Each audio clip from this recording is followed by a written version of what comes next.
What up, what up, what up? Today I am going to give my in-depth review into Call of Duty Black Ops 4 9, the zombie map, main quest, Easter egg. First off, I just want to say this is very much a beginner's Easter egg, and I'll explain why, but let's just jump into it, and here are my thoughts. It starts off with trying to get a pot for the acid trap, and you need to get that by doing 3 of the challenges. Those are RNG based, so you could get random ones from knife 13 zombies, get 10 special weapon kills, things like that. If you just have one person focusing on these, it isn't that hard. Just kind of prioritize one guy to get him. You could get him within 1 or 2 rounds, not that hard.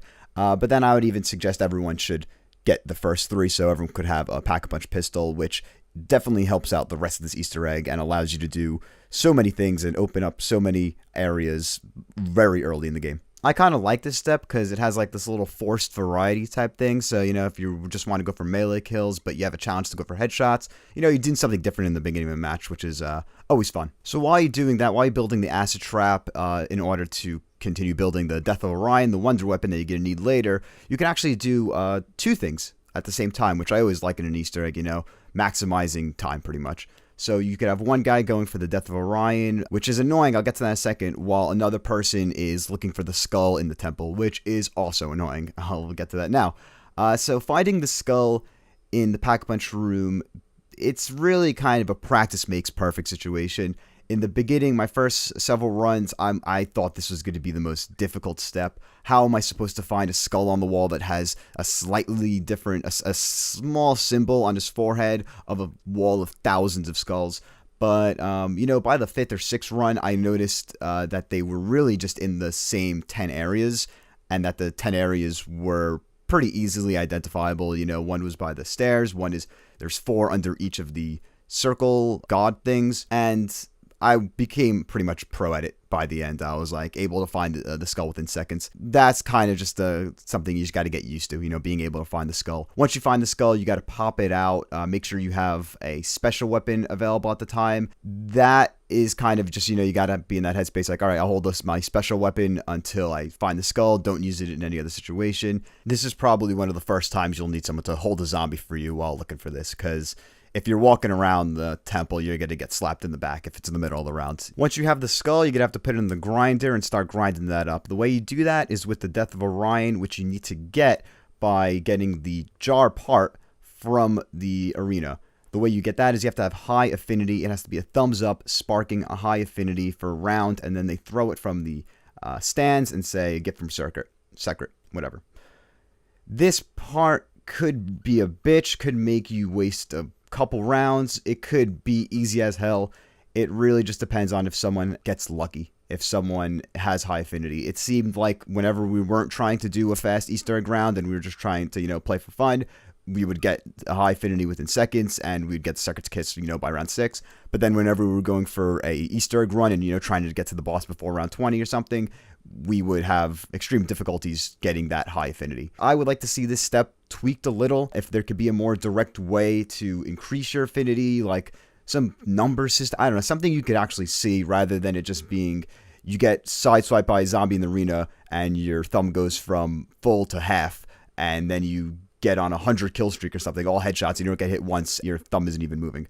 So if there's just some more clear, concrete ways to get sparking high affinity. I know that there are things that supposedly add up to it, but it seems a little random. I would like the step to be less random based. So the skull, of course, is the first part, pretty much the first step for the Danu challenge. On this map, there are 4 challenges for each god, and then you go into the boss. The other items you need besides the skull for this Danu, for the first challenge we're doing here, is the poop from the audience, which is easy. You just throw grenades and they throw it back at you. But then the wood. The wood is easy to get, but it's annoying to burn because it takes a couple rounds. And that's kind of the whole crux, and I wouldn't say issue, but annoyance with the Danu challenge that we're talking about right now. You get the skull, you shoot that, that's kind of easy, but then burning the wood takes rounds. Then you take all your concoction, you put it in Zeus's bathhouse, that takes rounds to smoke up. Then you put it in the Danu room, which also takes rounds to smoke up, and then you could finally activate it. It feels just kind of like you're running through rounds for running through rounds' sake, and there's not really much else you could be doing during this time besides just waiting. So I could do if, they shortened each of these waiting steps to maybe one round. Or maybe if the wood didn't need to burn and the only thing you needed was just the waiting for the smoke in Danu or something, you know, because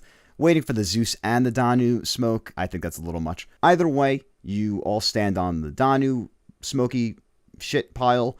You get teleported to the Danu challenge, which is just pretty much DPS incarnate, like straight up pure DPS.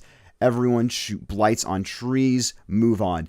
This gave me a very Destiny raid feel. In Destiny, you know, you do a whole puzzle situation and to set up a boss for a DPS phase, and then it's everyone just standing in one area, holding down trigger and shooting at a boss. It's, you know, pretty much the same thing. As long as someone has monkeys, you throw them, keep the zombies away from you, and, you know, just unload into these blights. The lower the round, the easier it is to do. I've done this with Pack-a-Punch pistols before, so it's not that hard. It's just you got to have everyone focused, you know. Don't be shooting zombies randomly. It's timed. Shoot at the blight, give all the damage per second you possibly can. After that, you get teleported out of there, and you're done with Danu. Danu is appeased. You now have to move on to the Ra step. Even after doing this step several times, it always got kind of annoying. For this, you have to find 4 of, I think, 8 possible bull locations, bull symbols on walls around the map, and shoot them with the shield. The issue with this is just they kind of blend in too much with the wall.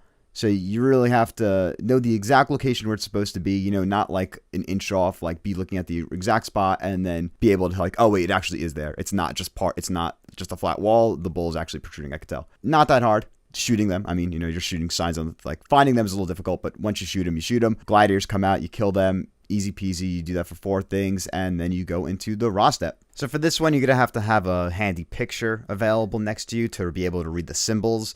You're pretty much told to shoot 4 different types of zombies in that specific order. You shoot them out of order, you have to restart. I like this step for what it's worth. You know, it's very confined, very tight, kind of surgical in the way that there could be 2 types of zombies. You know, you have to shoot acid first and then water, but the water is like right in front of the acid, and it's like, oh, I'm trying to like shoot behind them or something, you know.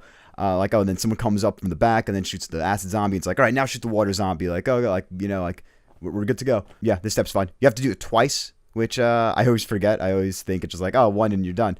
But now you have to do twice, so that's over 2 rounds, and then you're done with Ra. Moving on to the Zeus step, the infamous step that was changed. You get teleported underground. You have to shoot 4 poles. Pretty easy. The change actually made it way easier than the original one. The original one was you had to do it mid-round, so it wasn't really a challenge area. Pretty much exactly like the bulls in the Ra step.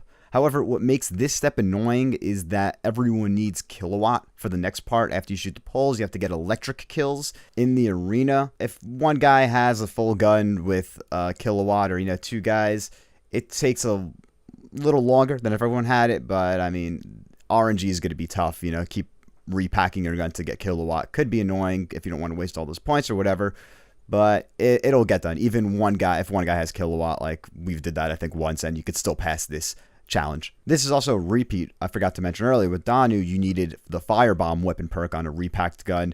So that's kind of, you know, a recurring theme where it's requiring the weapon perks from Repack-a-Punch guns. I think it's cool. I'm not really against that. You know, I mean, of course, you know, it could get annoying, but I think that's an interesting utility of the weapon perks. At the end of this challenge, you get a unlimited special weapon round, essentially, and you just going ham on mid-bosses, Blightfathers, Gladiators, Brawlers, Tigers. They all coming in waves, and you just have unlimited L1, R1 special, and you just destroy them all. Very fun, not difficult at all, and, you know, just get to flaunt your stuff. Like pretty much like in Destiny when you get like one of those unlimited super missions, and you're just destroying and feel like a freaking god. Last up is the Odin Step. This one's maybe the most annoying one, just because it requires so much ammo from the Sekret's Kiss. If you don't have your shots timed, you got to keep jumping and getting those shots aligned. They're not jumping, but, you know, angling at correct ways. Sometimes actually doing jump shots, but you have to hit the 3 symbols. If multiple people have the Sekret's Kiss or Death of Orion, it could go way faster, but if only one person has it and they don't have the best shot, you could be wasting rounds on this one as well. The challenge room for this is in the pit.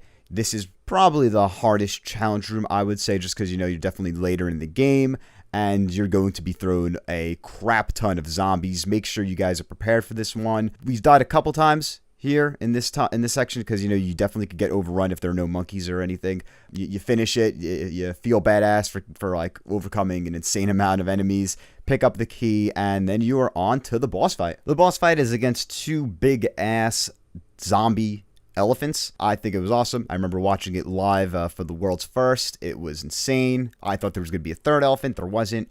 However, this boss is kind of a cakewalk. You could go down if you're not really like focused all that much, which I wouldn't be shocked if you weren't, just because there's not much going on. There's big ass elephants storming at you and a bunch of zombies, but the arena is huge and it's easy to run away from zombies and stay safe. I could see someone getting overrun if they're playing stupid, but as long as you're just running in proper circles and have your eyes on zombies, using special weapons, you have a bunch of max ammos, a bunch of carpenters, you're going to stay alive in this if you got this far. If you got to the boss, this isn't an area where you're going to die to the boss. That's not to say it's not fun by any means, by the way. Just like I loved the final boss in Breath of the Wild. It was extremely easy, but it was grand. It was beautiful. It was kind of the culmination of a great game. I feel the same way about this boss. I've done already so much, and it's cool as shit to see. It's very fun to play as. I love the arena, the big open courtyard, very fun area to run around in. So I heavily enjoyed this boss fight. So overall, I really enjoyed the 9 Easter egg, the main quest. I think it really had a little bit of everything from all the best Easter eggs. Some collectathons with the Odin Step, some waiting stuff I could have done without. The boss was probably one of the best bosses in zombie history, maybe second to like Garad Krovi or something like that. I would give this Easter egg a solid 8.5 out of 10. There could have been some fixes. They did perform some fixes, funny enough. Overall, great Easter egg, great main quest.